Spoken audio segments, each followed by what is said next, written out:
Empezamos entonces y aquí está ya nuestra invitada y es consultorio médico. Ya saben que lo que decimos siempre en los consultorios tiene sentido cuando ustedes llaman, escriben sus mensajes por WhatsApp, por Instagram o a través de la línea que ya van a aparecer en pantalla todos los datos. Nuestra invitada, la doctora Diana Carolina Bello Márquez, ella es nefróloga, pediatra y vamos a hablar de las infecciones urinarias en los niños.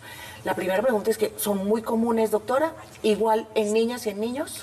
Sí, desafortunadamente sí son muy comunes, más de lo que nosotros quisiéramos, pero hay muchos factores que lo producen y hay algunos que interfieren a las niñas y otros a los niños. Pero en términos generales, yo creo que la gente tiende a normalizar las infecciones urinarias y eso nunca es normal, o sea, no debería suceder. Ahora, pero sí. ¿cómo reconocer una infección urinaria en un niño y en un pequeñito? Esa pregunta es súper importante. El 90% de las infecciones urinarias deben ir acompañadas de fiebre. Entre más pequeño el niño, más debería tener fiebre. Aparte de eso, pues obviamente el ardor para orinar, malestar, vómitos, diarreas, irritabilidad. A medida que van creciendo ya son síntomas más específicos, como que la orina no les sale, como que tienen incontinencias, pero la fiebre es muy, muy importante en eso. Y lo otro es que para el diagnóstico se requiere, además del examen de orina y la sospecha clínica, el urocultivo, que es un examen que no debemos olvidar, porque eso es lo que confirma el diagnóstico. Entonces muchas veces consultan, le hacen el examen de orina, sí, tiene infección, y se van para la casa con antibiótico y nunca se confirma el diagnóstico y puede que no necesariamente sean infecciones. Yo quiero preguntar esto porque según la etapa uno dice si es culpa o no es culpa de uno. Lo pongo como papá o como mamá. Y es que hasta cierta edad, cuando nosotros somos los encargados de la limpieza de nuestros niños, pues si no hay una buena higiene, una mala limpieza, pues sobre todo en las niñas que dicen de atrás para adelante, ¿cómo es? De adelante para atrás, perdón. Dice el movimiento, ya fallé por ahí. Entonces uno dice, ¿será que esta infección dio por mi culpa? Y aquí voy a seguir, voy a enlazar, porque ya llega también la etapa en la que ellos empiezan en el proceso de ellos entrar solitos al baño y empezarse a limpiar y comienzan las infecciones. Entonces qué bueno dividirlo por etapas y saber cómo hacer en cada etapa de ese momento de nuestros niños. Sí, yo creo que eso también es clave, absolutamente importante. Cuando están pequeños, efectivamente, la parte de la higiene, sobre todo en las niñas, sí tiene un impacto positivo. Porque el introito vaginal y la uretra, por donde uno orina, y el ano están muy cerquita, entonces es muy fácil que se contamine.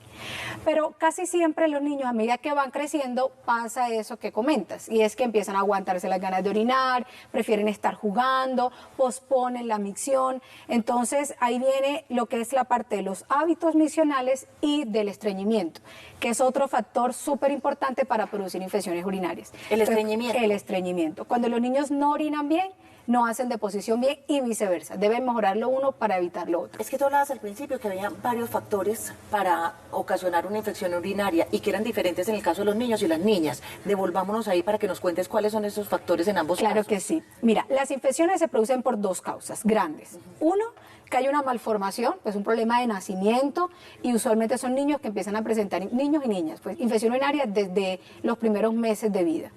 Y la otra son los niños ya más grandes que hacen infección urinaria por los factores relacionados con los hábitos miccionales y de eliminación, que son estos que te digo. En niños y niñas da igual. ¿Cuál es la diferencia? Que las niñas nos enseñan a orinar con más mito, que no puede orinar en cualquier parte, que no se puede sentar en cualquier baño, que lo otro muy importante es la higiene de genitales. Entonces también es un tema muy cultural, que si se echa jabón, que si no se echa, que si cremita, que si pañito, que si sentada con las piernas cruzadas. Entonces hace que las niñas aprendan con más dificultad. Entonces tengan más infecciones urinarias. Exacto. En cambio que los varones, casi siempre, si tienen muchas ganas de orinar, lo hacen en cualquier lugar, no tienen tanto problema con el tema de limpieza, entonces esos factores tienden mucho a influir. Doctora, ¿qué le parece si se queda con nosotros un momento? Nosotros vamos a cumplir con unos compromisos y regresamos con este tema para que además podamos recibir las preguntas e inquietudes de nuestros televidentes. Claro que sí, por supuesto. Muchísimas gracias.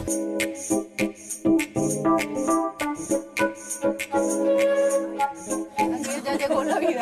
Yo no he salido de Halloween.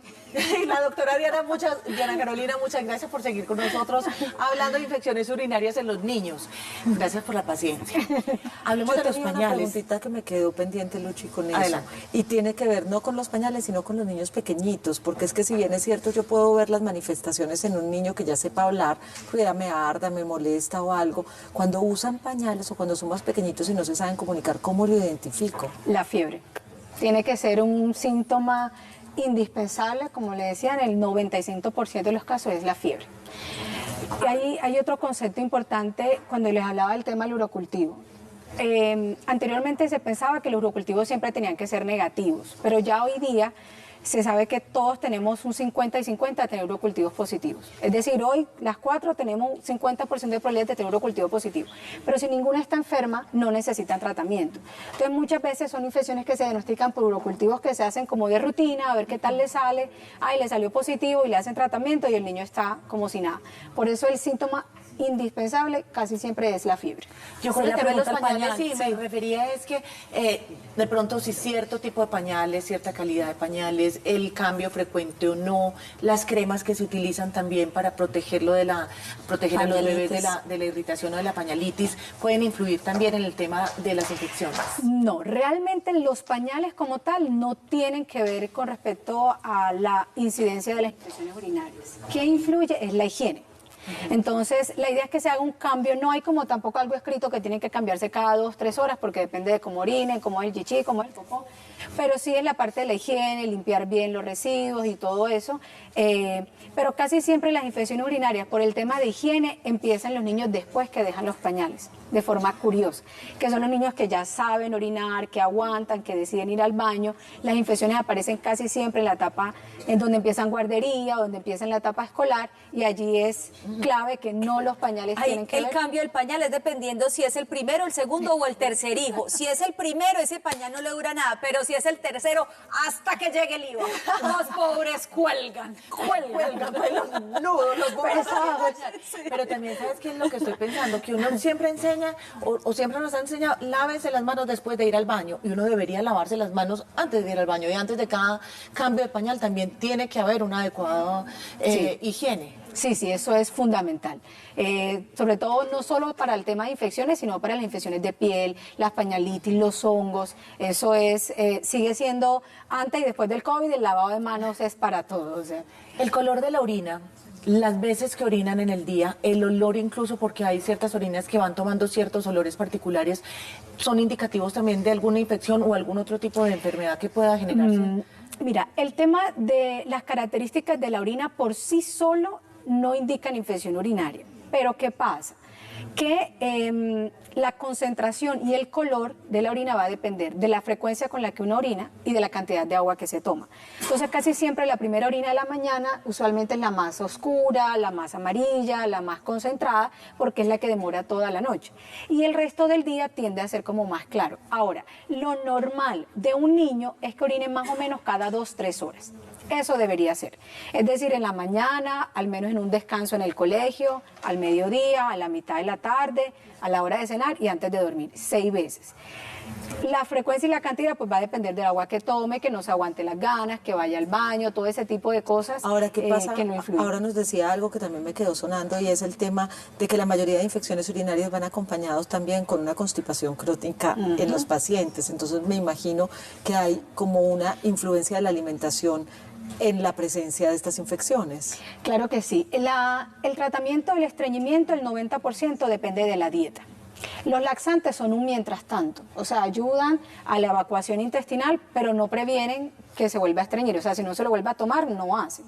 Pero la alimentación con frutas y fibras es lo que hace que sea continuo, obviamente asociado al consumo de agua, a sentarse, a no aguantarse, y los laxantes ayudan al inicio, pero la idea es que con la sola alimentación se pueda manejar. Hay un tema que no quisiera tocarlo porque normalmente siempre es muy denso y es algunos asocian las infecciones urinarias con abusos sexuales. ¿Podría uno tener ahí una alerta de pronto un niño que presente constantemente una infección urinaria?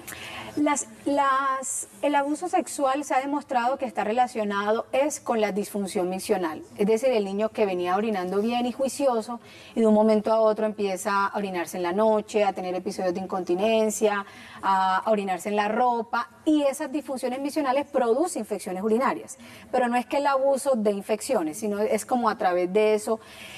Pues obviamente cuando a uno le llega un paciente con infección urinaria, lo primero que uno tiene que hacer es el examen físico completo y revisar genitales, buscando las malformaciones y también buscando este tipo de cosas que pueden estar relacionadas. Ante una infección urinaria, ¿la solución siempre son antibióticos? Si la persona tiene una infección activa, sí, hay que tratar la infección, pero el segundo paso es buscar por qué está haciendo las infecciones. Y era lo que yo decía al principio, que es no normalizar, como, sí, a la niña le han dado 10 infecciones urinarias y está como si nada.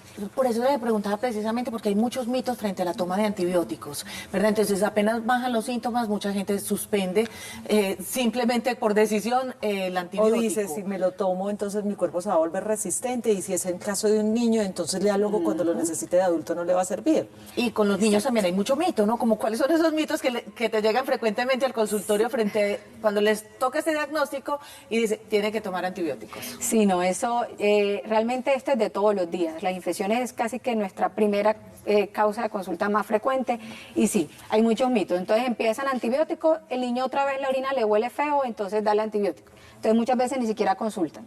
Además se lo dan y se los quitan. Entonces no le dan lo que le toca, sino lo que el de la farmacia le dijo. Si normalmente son de 5 a 7 días, a los 3 días se mejoró, entonces ya como ya se le quitó, entonces ya suspendemos. Y así sucesivamente se vuelve una locura. Sí. Entonces se van volviendo resistentes, a veces reciben antibióticos sin necesidad, o a veces cuando realmente lo necesitan, entonces no consultan, llegan tarde, o ven que es normal, hay otra vez tiene infección urinaria, y así.